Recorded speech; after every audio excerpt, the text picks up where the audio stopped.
Assalamu alaikum class. Today our topic is stages of policy process. पिछले lecture में हमने जैसे इंट्रोडक्शन पढ़ा था पॉलिसी का, पॉलिसी क्या होती है, पब्लिक पॉलिसी क्या होती है। उसके बाद नेक्स्ट टॉपिक हमारा जाता है स्टेजेस ऑफ पॉलिसी प्रोसेस। इसमें डिफरेंट स्टेजेस आते हैं, जैसे firstly agenda setting, identification of issues और प्रॉब्लम्स। नेक्स्ट आ जाता है पॉलिसी फॉर्मुलेशन, फॉर्मुलेट कैसे करनी है पॉलिसी। फिर उसके बाद नेक्स्ट आ जाता है पॉलिसी एडॉप्शन या लेजिटिमाइजेशन।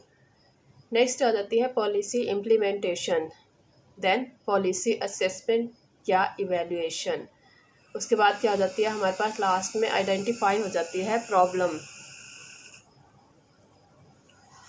सबसे पहले क्या होता है कि हमने क्या करना है, आइडेंटिफाई करना है प्रॉब्लम को, तो उसको किस तरह से आइडेंटिफाई करना है, ठीक है। उसके बाद पॉलिसी फॉर्मुलेट कैसे करनी है, देन पॉलिसी को अडॉप्ट कैसे करना है, फिर पॉलिसी इम्प्लीमेंट कैसे करनी है और फिर उसकी इवैल्यूएशन कैसे करनी है। Stages of policy process. सबसे पहले हो जाता है इशू आइडेंटिफिकेशन, इशू को कैसे आइडेंटिफाई करना है। Publicized demand for government action can lead to identification of policy problem, यानी कि हम देखेंगे कैसे पब्लिक को क्या प्रॉब्लम है, क्या वो गवर्नमेंट एक्शन से क्या करना चाहती है, गवर्नमेंट से क्या चाहती है, किस प्रॉब्लम को वो सॉल्व आउट करवाना चाहती है, आइडेंटिफाई करना चाहती है। Then attention that prompts the need for government action, फिर उस पर क्या वो किस तरफ अटेंशन दिलवाना चाहती है गवर्नमेंट की कि वो एक्शन ले उस प्रॉब्लम को सॉल्व करने के लिए। फिर आता है agenda setting, government begins to give serious consideration. जब इशू आइडेंटिफाई हो गया तो क्या करेगी गवर्नमेंट, उसको एजेंडा सेट कर लेगी, उस पर उसे आइडेंटिफाई करने की कोशिश करेगी। इधर आ जाता है पॉलिसी फॉर्मुलेशन, पॉलिसी को फॉर्मुलेट कैसे करना है। पॉलिसी को फॉर्मुलेट करने के लिए क्या करते हैं, policy proposal can be formulated through political challenges, political channels by policy planning organizations, interest groups, government bureaucracies, state legislature and the president and congress। यानी हमने एक आइडेंटिफाई कर लिया प्रॉब्लम को, उसके बाद हमने एजेंडा भी सेट कर लिया, उसको जब फॉर्मुलेशन में कैसे लेके आना है, फॉर्मुलेट कैसे करना है उस पॉलिसी को, तो हम क्या करेंगे थ्रू पॉलिटिकल चैनल्स को देखेंगे कि वो किस तरह से पॉलिसी प्लानिंग कर रही हैं, ऑर्गेनाइजेशंस कैसे कर रही हैं, इंटरेस्ट ग्रुप को कैसे वो कर रही हैं, गवर्नमेंट ब्यूरोक्रेसीज कैसे वर्कआउट कर रही हैं, स्टेट लेजिस्लेचर यानी वर्किंग रूल्स एंड रेगुलेशंस क्या हो रहे हैं, and the president and Congress, और कांग्रेस और प्रेसिडेंट क्या रूल्स को लेकर चल रहे हैं। फिर हम किस पर उनकी अटेंशन दिलवाएंगे कि development of policy solutions, consideration of several alternatives. हम क्या करेंगे, development of policy possible solutions को देखेंगे, क्या सॉल्यूशंस हम देख सकते हैं। हम कंसीडरेशन ऑफ सेवरल अल्टरनेटिव्स को देखेंगे, क्या अल्टरनेटिव्स मौजूद हैं उसे सॉल्यूट करने के लिए। फिर हम क्या करेंगे, पॉलिसी एडॉप्शन या लेजिटिमाइजेशन, उस पॉलिसी को अडॉप्ट कैसे करना है। Policy is legitimized as a result of the public statement और एक्शन ऑफ गवर्नमेंट ऑफिशियल्स, यानी हम देखेंगे कि वो किस तरह से गवर्नमेंट ऑफिशियल्स को लेकर चल रही है, किस तरह से एक्शंस करने हैं, किस तरह से गवर्नमेंट एक्शंस को लेके आएगी। उसके बाद क्या करेंगे हम, बोथ इलेक्टेड एंड अपॉइंटेड किस तरह से किया जाएगा। जब जैसे हमारे होते हैं इलेक्शंस होते हैं, इलेक्शंस में क्या होते हैं, रूल्स एंड रेगुलेशंस को फॉलो किया जाता है। क्या गवर्नमेंट अपनी प्रॉब्लम्स को सॉल्व आउट करवाती है, फिर उससे ही वोट देती हैं, उनसे ही जो उसकी उनकी प्रॉब्लम्स को सॉल्व आउट करेंगे। The president, Congress, state legislature, agency officials and the courts, ये क्या करती हैं, किनको इंसाफ देती हैं, नेशंस को, हमारी कौम को, लोगों को। दिस इंक्लूड्स एग्जेक्टिव ऑर्डर्स, ये क्या क्या इंक्लूड होते हैं इसके अंदर, executive orders, budget, laws and appropriations, rules and regulation and administrative and courts decision that set, किस तरह से उन डायरेक्शंस को लेकर चलना है, क्या करे कि पॉलिसी गवर्नमेंट हमेशा रूल्स एंड रेगुलेशंस को देखते हुए लीगली एक पॉलिसी को बनाती है। उस पॉलिसी को फिर क्या जाता है, बड़े लेवल से छोटे लेवल तक लाया जाता है। उन्हें बताया जाता है कि ये पॉलिसी इम्प्लीमेंट किस तरह से होगी। फिर वो हर जगह वो पॉलिसी क्या होती है, इम्प्लीमेंट होना स्टार्ट कर देती है। देन हो जाती है, इसके बाद है पॉलिसी इम्प्लीमेंटेशन। पॉलिसी इम्प्लीमेंट कैसे होगी? Policy implementation includes all the activities that result from the official adoption of a policy. Implement करेंगे कैसे? कोई क्या एक्टिविटीज़ होती हैं पॉलिसी इम्प्लीमेंट, और वो क्या? All the activities that result from the official adoption of the policy, कि हमने क्या करना है, ऑफिशियली उसे अडॉप्ट करना है। Policy implementation is what happens after a law is passed. We should never assume that the passage of law is the end of the policy making process. Sometimes laws are passed and nothing happens. वो कहना क्या ना, हम ये नहीं सोच सकते कि एक लॉ इम्प्लीमेंट हो गया है तो वो सारी पॉलिसी को लेकर चले गए। कई दफ़ा ऐसा होता है कि लॉ पास हो जाता है लेकिन उसकी इम्प्लीमेंटेशन नहीं होती।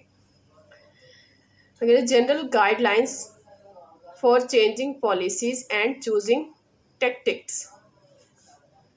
जनरल गाइडलाइंस क्या आती हैं किसको? पॉलिसी को चेंज करने की। एंड चूजिंग टैक्टिक्स, फर्स्ट क्या होता है? Preparation. Prepare well for changing policies. Conduct the necessary research to get to know as much as possible about the issues. Prepare करना है क्या? Changing policies. Conduct the necessary research to get to know as much as possible about उस issue के बारे में जितनी information हम इकट्ठी कर सकते हैं हम गैदर करेंगे उस इन्फॉर्मेशन को। उसके बाद प्रिपेयर करेंगे क्या हम चेंजेस ला सकते हैं अपनी पॉलिसीज़ में। सेकंड नंबर पे आ जाता है planning. Plan carefully for policy change. एक पॉलिसी को चेंज करना कोई आसान बात नहीं होती। गवर्नमेंट ने एक बड़े लेवल पे क्या लेना होता है, एक फ़ैसला लेना होता है, उस तरह से वो क्या करती है, इसलिए प्लान को केयरफुली क्या करती है, केयरफुली करती है। किसके लिए? For policy change, to ensure that your overall strategy makes sense and that changes policies is a necessary and appropriate part of it. Strategic planning is essential. एक तो सबसे पहली बात है कि वो क्या किया, उसने प्रिपेयर कर लिया किस तरह क्या चेंजेस लेनी है। फिर वो प्लान लेके आएगी प्रॉपरली, एक प्रॉपरली चेंज लेके आएगी। फिर वो क्या करेगी, तो जो ओवरऑल स्ट्रेटजी हमने बनाई है, स्ट्रेटजी क्या होती है? प्लानिंग करना, पॉलिसी बनाना। स्ट्रेटजी पॉलिसी का ही नाम है। और मेक सेंस दैट के चेंजेस जो हो रही हैं वो नेसेसरी हैं, अच्छी हैं, अप्रोप्रिएट पार्ट हैं। स्ट्रेटजिक प्लानिंग क्या होती है? पॉलिसी को बनाना और उसे लेकर चलना। और टैक्टिक्स क्या होते हैं ऊपर जो चूजिंग टैक्टिक्स क्या होते हैं कि हमने एक पॉलिसी अल्टरनेटिव बना लिया, यानी उस चेंजेस लाने के लिए उन पॉलिसी को, तो हम क्या करेंगे, उस अप्रोप्रिएट पॉलिसी को हम क्या कर लेंगे, चूज़ कर लेंगे जो कि हमारे लिए बेनिफिशियल होगी। नेक्स्ट थर्ड नंबर पे क्या आ जाता है? Personal contact.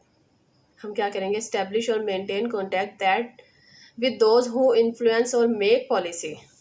Personal relationships, even with opponents, are the key to successful advocacy of all kinds, and changing policy is no exception.